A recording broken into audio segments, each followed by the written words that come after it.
pathology using ultrasound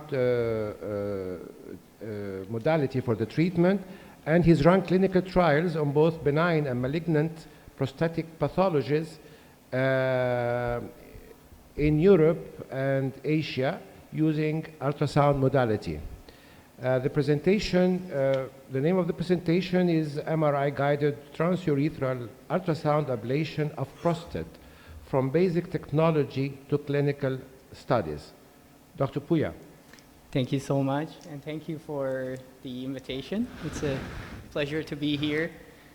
With the great session we had before here about the whole spectrum of diagnostics on the prostate, this is a great transition towards therapy. So once we have the prostate cancer or other benign indications diagnosed, what do we do next? And that's where TULSA-PRO, which stands for Transurethral Ultrasound Ablation of Prostate, comes in.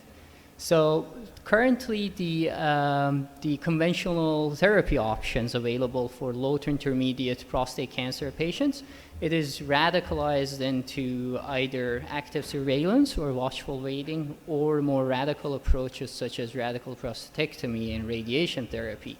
Both has their own pros and cons. When it comes to active surveillance, of course, it doesn't have any side effects, but at the same time, patients have to bear this cancer with them for the upcoming 5 to 10 years, whereas radical approaches come with a very good control of the disease and the oncological control. However, they come with a side effect on patients' bowel function, urinary function, and sexual function, which basically degrades their quality of life over time.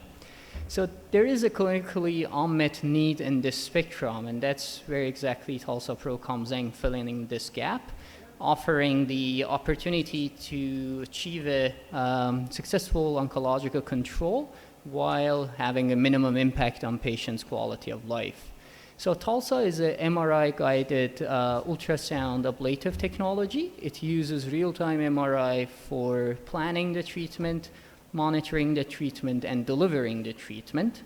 TULSA is transurethral, meaning we ablate the tissue from inside outwards. And because of this unique characteristics of TULSA, we have the opportunity to cool down the rectum and both urethra, and that way we can protect it from the ablative ultrasound and preserve these susceptible structures. So TULSA uses 10 independent ultrasound elements, which can be controlled and modified, their frequency, their power throughout the treatment to deliver a directional ultrasound from inside outwards. So here we can see basically a patient is in total general anesthesia. He's based inside an MRI bore, and that's how we use the real-time MRI both for planning the treatment, but also at the same time we use the thermometry information from MRI in a closed-loop feedback way to control and deliver the treatment. So physicians basically, they contour the area that they would like to ablate using the ultrasound, and then once they push the start button, the robot controls the entire process in an automated way and uses the thermometry feedback to deliver the heat to the determined boundaries. And TULSA is minimally invasive technology, so there's no incision required to insert the device since it's inserted transurethral, and it also provides the active cooling of urethra and rectum and protects these organs. So here we can see some components of the TULSA. It is basically a robotic system which controls the frequency and rotation of the ultrasound, the cooling system, and the treatment delivery console, which is used for planning the treatment. And so TULSA allows the physicians to customize the treatment for each specific patient's characteristic, meaning based on their personal preference or disease characteristic, we can choose to whether spare sphincter muscle, the urethra, the rectum, or neurovascular bundles or ejaculatory ducts. And this customizability and flexibility of TULSA allows us to treat various indications. This includes both treatment-naive cancer patients, the salvage patients, or mainly radiorecurrent salvage patients, Or we can also treat in a unique way the concurrent benign as a benign prostatic hyperplasia and cancer patients. So with one treatment, we can treat two indications basically. So the components of the TULSA include some disposables, which is the endorectal cooling device and the ultrasound applicator. And then we have the robotic arm, which controls the ultrasound, the cooling cart, and the treatment console. So here we can see how the TULSA system looks like in real world. It is based in MRI room. It's a compact system which includes both the ultrasound and the robotic system. So as when we compare TULSA to HIFU, which is high intensity focused ultrasound, we can see several differences. As opposed to HIFU, which is a focused ultrasound, TULSA is a directional ultrasound. And that way we basically ablate or sonicate the tissue from inside outwards, whereas HIFU is outside inward. And also HIFU is transrectal, and because of that, with TULSA, since it is transurethral, we are able to protect rectum by cooling it down. And at the same time, we have active cooling of urethra, so we can protect both of them as opposed to HIFU. Also, during treating anterior tumors with HIFU, usually urethra is along the way and can be damaged, whereas in TULSA it can be completely preserved. So this is what a treatment with TULSA would look like. It's a continuous directional ultrasound, and we cover the entire tissue, whereas in HIFU we need to move the focus point by point, and this requires a lot of time compared to a continuous ablation of the tissue. Thanks to the flexibility of TULSA, it allows us to cover various spectrum of the prostate disease. We are able to treat malignant tissue from low to intermediate risk cancer, also high-risk patients in a whole gland or a partial gland or a hemiablation setting. Also, we are able to treat benign indications such as benign prostatic hyperplasia, or as a salvage treatment for radiorecurrent prostate cancer or a palliative approach. So a clinical workflow of TULSA is in a way that the patient preparation happens outside of MR room, then gets transferred into MR room, and once the patient is placed inside MR and the device is placed, then the physicians do the treatment planning and the treatment console. And once they are done, they just push a finish start button, and the system does all of it in a closed loop way, on an automated way. So there is no basically human control involved here. It's all automated. And once the treatment is over, physicians acquire a post-treatment contrast-enhanced imaging to confirm the success of the treatment and the non-perfused volume.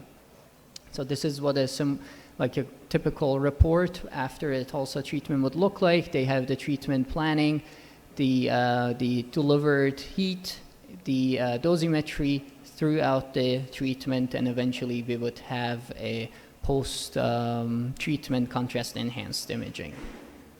So the treatment workflow in a typical TULSA procedure would take sometimes 2 to 4 hours, and usually with an ablation speed of 1 to 2 cc per minute.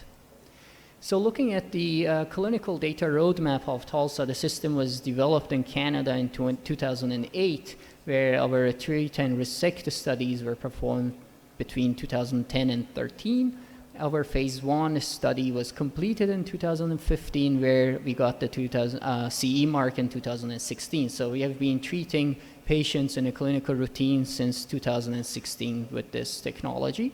Our phase 3 study was designed and started in 2017, and it was basically terminated end of 2018, and we had our FDA approval in 2019 based on our phase 3 studies. Since 2020, we have started various randomized trials all around the world. And this year, we started our first randomized clinical trial comparing TULSA to standard of the care and prostatectomy.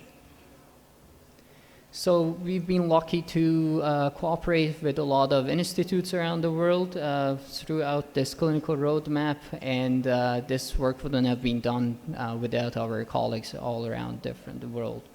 So looking at our phase 3 pivotal study, which is called TACT, and it stands for TULSA-PRO Ablation Clinical Trial. The study included 115 men with low to intermediate risk prostate cancer. These were biopsy-proven MR visible localized prostate cancer. So TULSA is only used for localized prostate cancer and not for extracapsular disease. So the patients were treated in a whole gland setting, and the primary endpoint of the study was the safety of the technology, adverse events, and also efficacy in terms of PSA reduction of over 75%, which was required by FDA. However, our outcomes were in a way that 91% of our population received a PSA reduction over 95%. Also, the median prostate volume in 1 year follow-up decreased up to 92% from 38 cc to 3 cc. We also, in terms of oncological outcomes, patients experienced 80% histological benefit. 67% of them were free of any cancer, and 13% had clinically insignificant cancer. So how TULSA compares to other conventional therapies out there? In terms of the oncological disease control, we are in a similar range or slightly maybe less than conventional therapies such as prostatectomy or radiation therapy. As compared to HIFU, it is maybe similar or even better rate, whereas the quality of life and functional outcomes of TULSA are significantly better compared to radical approaches. For instance, the sexual dysfunction of 70 to 80%, it's a normal phenomena with prostatectomy, where we had a dysfunction of 23%.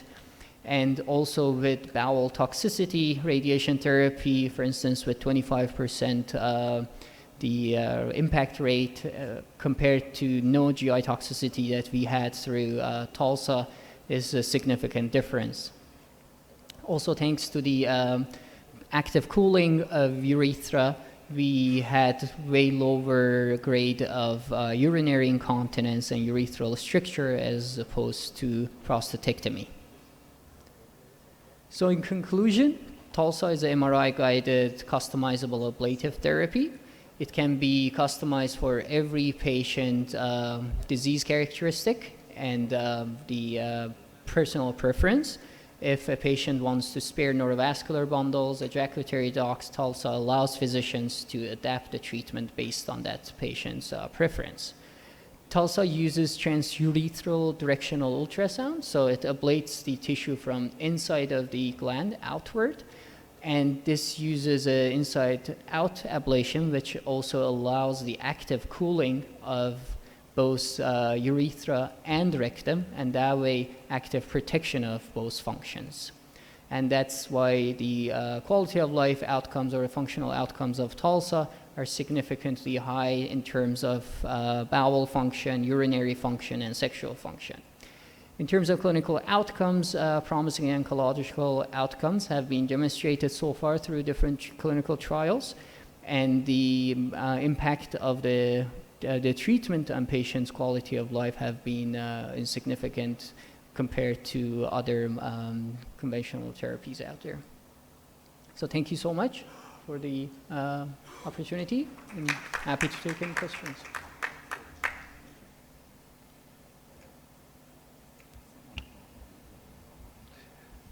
Any questions? What about the complications? Complications? Yes. Yeah, so I had a little slide here. So our complications, mainly maybe the sexual dysfunction is the main complication after TULSA. But in terms of bowel... You mean erectile dysfunction? Pardon? Erectile dysfunction? Or what kind yes, of dysfunction? it is erectile dysfunction, yes. And, but for instance, in terms of bowel dysfunction, we never had any other complications, bowel-related complications, and also our urinary dysfunction rate is also slightly lower compared to other approaches. Now we have, thank you. Pouya, very much. Now we have a presentation.